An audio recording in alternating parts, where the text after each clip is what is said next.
যুক্তরাষ্ট্রের মিশিগানে শুরু হচ্ছে ১৬তম বাংলাদেশি আমেরিকান ফেস্টিভ্যাল ২০২৫। ফেস্টিভ্যালের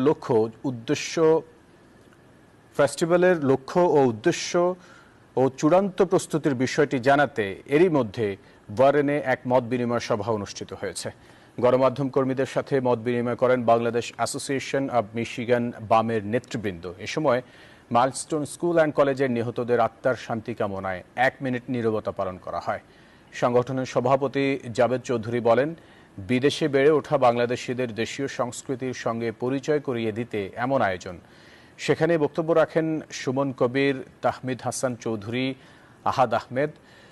আগামী ২ ও ৩ আগস্ট ওয়ারেন শহরের সিটি স্কোয়ারে ২ দিনব্যাপী এই ফেস্টিভ্যালে দেশি পণ্য ও খাবার স্টল থাকবে। এছাড়া সঙ্গীত পরিবেশন করবেন জনপ্রিয় গায়ক প্রীতম হাসান, শাহনাজ বেলি, প্রতীক হাসান সহ নর্থ আমেরিকার সঙ্গীত শিল্পীরা।